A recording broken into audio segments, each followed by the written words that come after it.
24 hours ago, Marcus Chun was worth $2 million. Now federal agents drag him away in handcuffs, his expensive suit wrinkled, his arrogance crumbling. The luxury BMW sits abandoned in the driveway. FBI evidence boxes pile up on the mansion's marble steps. Documents scatter across the manicured lawn like confetti after a celebration nobody wanted. Marcus stole every penny from his dying sister Sarah. While Sarah lay in a hospital bed, fighting for her life, her own brother forged documents and seized her inheritance. He thought she was too sick to notice, too weak to fight back. He was catastrophically wrong. Sarah wasn't just any victim. She was a forensic accountant who'd spent 12 years tracking financial criminals for the FBI. The same woman Marcus dismissed as mentally unstable had skills that would unravel his entire world. What started as sibling betrayal became the thread that pulled apart a massive money laundering operation. Marcus had used Sarah's inheritance to fund crimes worth millions. The federal investigation revealed a web of corruption spanning 3 states. The man who called his sister paranoid now faces 25 years in federal prison. The woman he tried to destroy just brought down a criminal empire. This is the story of how one calculated betrayal led to the most spectacular downfall you've ever seen. The inheritance thief learned too late that some people are far more dangerous than they appear. Sarah Chen had always been the responsible one. At 8 years old, she balanced her grandmother's checkbook. At 16, she caught their father's business partner embezzling funds. At 22, she graduated summa cum laude with degrees in accounting and criminal justice. Marcus was different, charming where Sarah was serious, popular where she was studious. He sailed through life on charisma while Sarah earned everything through discipline. Their grandmother, Eleanor Chun, saw the difference clearly. During her final months, she made a decision that would define both their futures. Sarah gets 80%, Eleanor told her lawyer in March 2023. She's been my caretaker for 3 years. Marcus visits twice a year and asks for money. The will was crystal clear. Sarah would receive $1.6 million. Marcus would get $400,000. Eleanor died on April 15, 2023. Sarah collapsed at the funeral. The autoimmune disease had been attacking her nervous system for months. Doctors called it a rare form of multiple sclerosis. Sarah's body was betraying her just as she grieved the woman who raised her. Marcus visited her hospital room on April 20th. Sarah lay connected to 4 drips, her speech slurred from medication. "Don't worry about anything," Marcus said, squeezing her hand. "I'll handle all the legal stuff. You just focus on getting better." Sarah nodded weakly. She trusted him completely. That trust was about to cost her everything. By April 25th, Marcus had forged 3 documents. The first changed the will's distribution to 50-50. The second granted him power of attorney over Sarah's finances. The third declared Sarah mentally incompetent due to her illness. Marcus had been drowning in debt for 2 years. His construction company owed $800,000 to suppliers. His mortgage was 3 months behind. His wife had left him, taking half their assets. The inheritance was his lifeline. Sarah's portion was his salvation. On May 2nd, Marcus presented the forged documents to Judge Patricia Morse. He'd chosen her carefully. Morse was known for rushing through probate cases without scrutiny. "My sister is very sick," Marcus explained.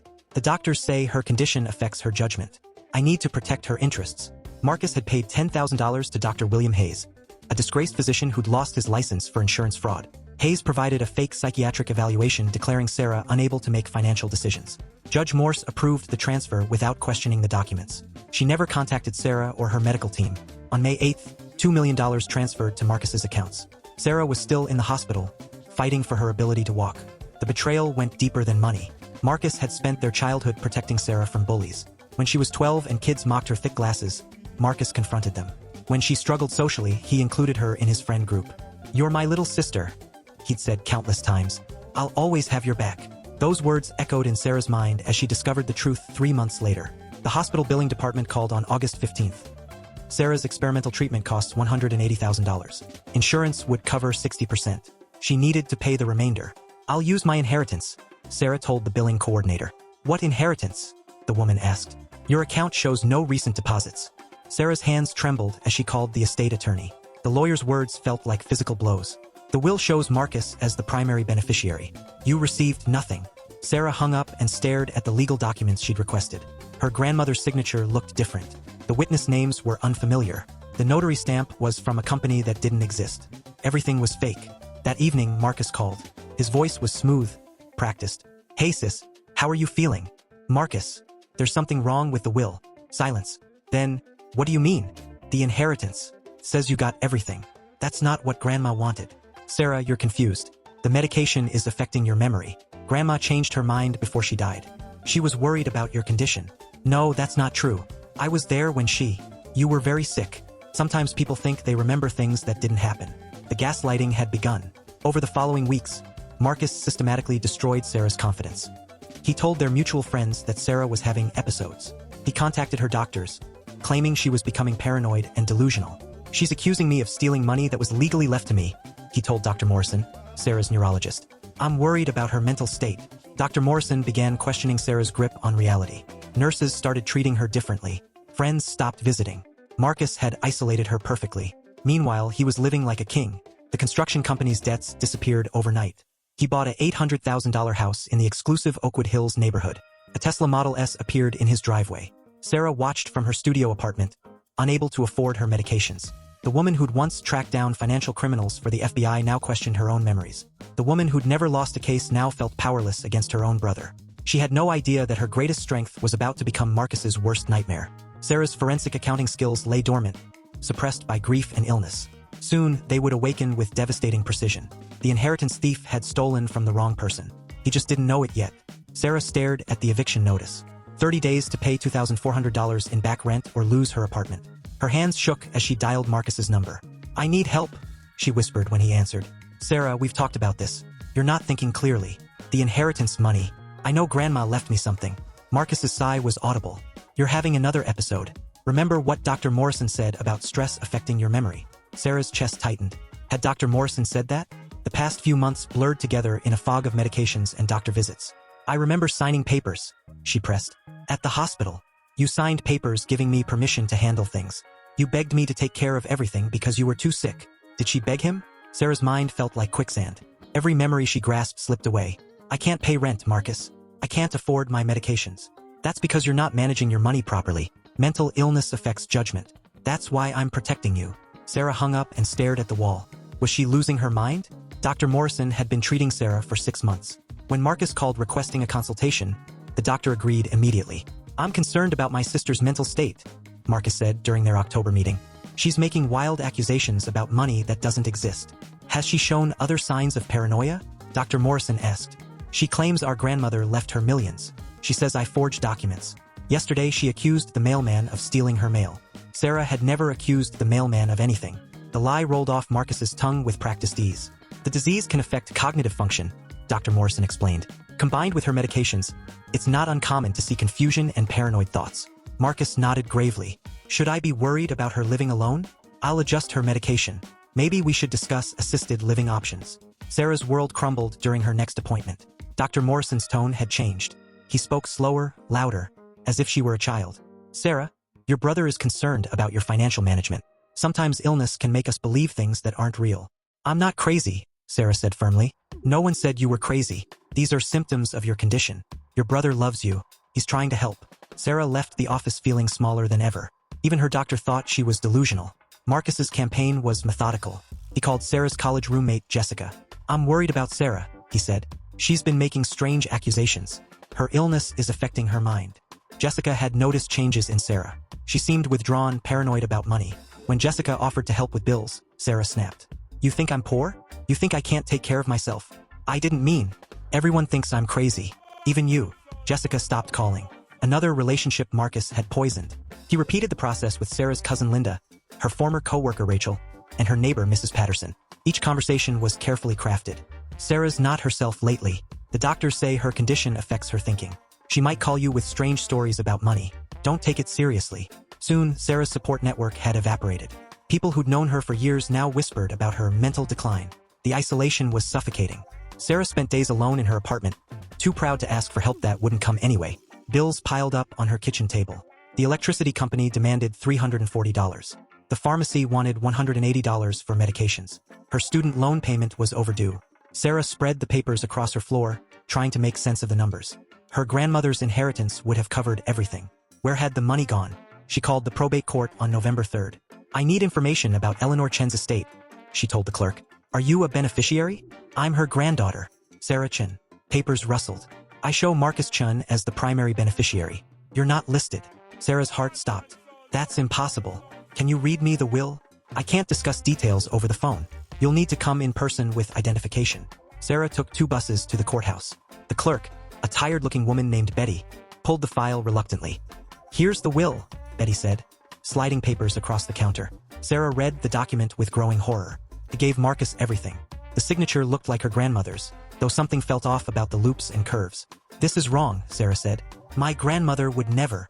"Ma'am, this is a legally executed document. If you have concerns, you need to speak with an attorney." Sarah took photos of the will with her phone. That night, she compared the signature to birthday cards her grandmother had sent. The differences were subtle, easy to miss unless you knew what to look for. The E in Eleanor was too round. The C in Chun lacked the distinctive hook her grandmother always made. Someone had practiced the signature, mastered it almost perfectly. Someone who'd grown up watching Eleanor sign checks and birthday cards. Sarah's hands trembled as understanding dawned. Marcus hadn't just taken her inheritance. He'd forged their grandmother's signature to do it. The realization hit like a physical blow. Her own brother had committed fraud. He'd stolen from her while she fought for her life. Sarah called Marcus immediately. "I saw the will. I know what you did. Sarah, please. You're not well. You need help. You forged Grandma's signature. I can prove it." Marcus's voice turned sharp. "Listen to me carefully. You're having a psychotic break. If you keep making these accusations, I'll have you committed. You can't. I have medical documentation of your mental instability. One phone call to Dr. Morrison and you'll be in a psychiatric hold. Is that what you want?" Sarah's blood turned to ice. He was serious. Marcus would actually have her institutionalized to protect his theft. "Think about it," Marcus continued. "Who's going to believe you? A sick woman making wild accusations against her devoted brother? The brother who's been taking care of everything while you fall apart." The line went dead. Sarah sank to the floor, shaking. Everyone would believe Marcus. He was successful, stable, convincing. She was the sick sister with a history of episodes. She spent the next 3 days in bed, too devastated to move. Maybe she was losing her mind. Maybe the signatures looked different because her illness was affecting her perception. The doubt consumed her until she found her grandmother's recipe box. Sarah was packing her few belongings, preparing to move to a cheaper apartment, when she discovered the box behind her grandmother's old china cabinet. Inside were dozens of handwritten recipes, each one signed with love. "Love, Grandma Eleanor," appeared on 43 different cards. Every signature was identical, right down to the distinctive hook on the C in Chun. The will's signature was fake. Sarah wasn't crazy. She was the victim of a calculated crime. That night, Sarah made a decision that would change everything. She opened her laptop and began researching financial fraud. Her forensic accounting training, dormant for months, stirred to life. Marcus had made a fatal error. He'd assumed Sarah's illness made her helpless. He'd forgotten that beneath the sick woman lay one of the most skilled financial investigators in the country. The hunter was about to become the hunted. Sarah Chun was back in the game. Marcus posted the mansion photo on Instagram with the caption, "Dreams do come true. $800,000 well spent. Hashtag blessed, hashtag new beginnings." Sarah stared at the post from her studio apartment, eating ramen noodles for the 3rd day straight. The mansion had 8 bedrooms. She couldn't afford heat. The comments flooded in. "So proud of you. Living your best life. You deserve it." Sarah's electricity had been shut off that morning. Marcus threw a housewarming party in December. The local newspaper covered it as a success story. "Local entrepreneur gives back to community," ran above photos of Marcus writing a $10,000 check to Children's Hospital, the same hospital where Sarah received treatment she could no longer afford. At the party, Mayor Johnson praised Marcus publicly. "This is what the American dream looks like. Hard work paying off." Sarah watched from her car in the parking lot, too proud to beg for help. Marcus's Tesla gleamed in the driveway. Price tag, $95,000. Sarah's bus pass had expired. The irony was suffocating. Marcus donated publicly to medical research while his sister rationed insulin. He funded scholarship programs while Sarah pawned her grandmother's jewelry. 3 months into his spending spree, Marcus made a crucial mistake. He hired Jennifer Walsh, Sarah's former colleague from the FBI's Financial Crimes Unit. Jennifer walked into Sarah's apartment in January, horrified by what she found. No furniture except a mattress, empty refrigerator, prescription bottles with outdated labels. "Sarah, what happened to you?" Sarah told her everything. Jennifer listened with growing recognition. "Show me Marcus's social media," Jennifer said. They scrolled through months of posts. Jennifer's expression darkened with each image. "Sarah, these aren't normal spending patterns. Look at this." Marcus had purchased 3 luxury cars in 6 months. He'd bought property in 2 states. Cash transactions totaling $1.2 million. "Nobody spends inherited money this fast unless they're laundering it," Jennifer said. Sarah's professional instincts awakened like a sleeping giant. She studied the patterns Jennifer highlighted. Round number transfers. Purchases followed immediately by sales. Assets moving between shell companies. "He's washing money," Sarah whispered. Jennifer nodded. The inheritance was seed money. He's cleaning cash for someone else. That night, Sarah opened her laptop and began the investigation that would destroy Marcus. Her forensic accounting skills, honed over 12 years with the FBI, came flooding back. She accessed public records through her professional databases. Marcus's construction company showed suspicious activity. Invoices for projects that didn't exist. Payments to employees with no social security numbers. Sarah's transformation began immediately. The sick woman disappeared, replaced by the relentless investigator she'd always been. She followed paper trails across 3 states, traced money through 15 shell companies, identified patterns that screamed criminal activity. Marcus was laundering money for drug dealers. The construction company was a front. Every legitimate project hid 2 illegal ones. Sarah documented everything: bank transfers, property records, corporate filings. She built a case that would make federal prosecutors salivate. The woman Marcus had dismissed as mentally ill was about to expose a $12 million criminal enterprise. Sarah's investigation revealed the scope of Marcus's crimes. He wasn't just a thief. He was the financial architect of a major criminal operation. The inheritance had been his entry fee into organized crime. Sarah smiled for the first time in months. Marcus had no idea what was coming. The hunter had become the hunted. The game was about to change forever. Sarah's recovery began with her first real meal in months. The Federal Victim Compensation Fund awarded her $2.3 million, her inheritance plus penalties. She chose the experimental treatment Marcus had tried to deny her. Within 6 months, her symptoms improved dramatically. Marcus adapted poorly to federal prison. His cellmate, Tommy Rodriguez, reported him attempting to plan revenge against Sarah. He kept saying she destroyed his life, Rodriguez told guards. Said he'd get even when he got out. Marcus's sentence was extended to 25 years. Sarah returned to forensic accounting with a new mission. She specialized in family financial abuse cases, helping victims navigate complex legal systems. Her first case involved Elena Martinez, whose son had stolen her $400,000 retirement fund. Sarah's investigation recovered the money and sent the son to prison. "You gave me my life back," Elena said, tears streaming. Sarah opened the Eleanor Chin Foundation in her grandmother's restored house. The organization provides legal assistance to inheritance fraud victims. Statistics tell the story. Family members commit 60% of financial elder abuse. Sarah's foundation has helped recover $18 million for victims. The federal case sparked legislative reform. Congress passed the Family Financial Protection Act, requiring independent oversight for inheritance transfers involving incapacitated beneficiaries. Sarah's advocacy work expanded internationally. She testified before Parliament about financial abuse prevention, consulted with Interpol on cross-border fraud cases. Marcus's prison letters to Sarah went unanswered. He wrote dozens, alternating between apologies and threats. "I was protecting you," one letter claimed. "You were too sick to handle money." Another letter was pure rage. "You destroyed everything I built. Our family is finished." Sarah burned them all. The local community embraced Sarah as a hero. The mayor proclaimed Sarah Chin Day to honor her courage. Dr. Morrison established new protocols for evaluating patient mental capacity after realizing how Marcus had manipulated him. "Sarah's case taught me to question family claims about patient competency," he said. "It could happen to anyone." Sarah's health continued improving. The stress of poverty and betrayal had worsened her condition. Financial security and purpose restored her strength. She married Jennifer Walsh, her former FBI colleague, in a small ceremony at the foundation headquarters. Marcus learned about the wedding through prison news reports. He submitted a formal complaint claiming Sarah was mentally unfit to marry. The complaint was dismissed. Sarah's story became a case study in criminal justice programs. Law schools teach her investigation techniques. Medical schools discuss her case in ethics courses. The woman Marcus tried to destroy became a symbol of resilience and justice. 5 years later, Sarah received a letter from Marcus's former associate, Vincent Romano. "Your brother cost me everything," Romano wrote from federal prison. "I should have known better than to trust someone who'd steal from family." Even criminals recognized Marcus's betrayal as beyond acceptable limits. Sarah's final victory came through her greatest vulnerability. The illness Marcus used to manipulate her became her strength. Forced to slow down, she developed the patience required for complex financial investigations. The attention to detail that made her a skilled accountant became laser-focused during recovery. Marcus's betrayal revealed Sarah's true character. She could have pursued simple revenge. Instead, she chose justice that helped others. The inheritance thief learned that stealing from family carries the highest price. Marcus lost 18 years of freedom, millions in fines, and his family forever. Sarah gained something more valuable than money. She discovered her true calling, protecting vulnerable people from financial predators. The woman who almost lost everything to betrayal now helps others reclaim their lives. Sometimes the person who tries to destroy you doesn't realize they're forging you into something stronger. Sarah Chen's legacy proves that justice delayed is not justice denied. It's justice perfected. Marcus thought he was stealing from a sick woman. He was actually stealing from a sleeping giant.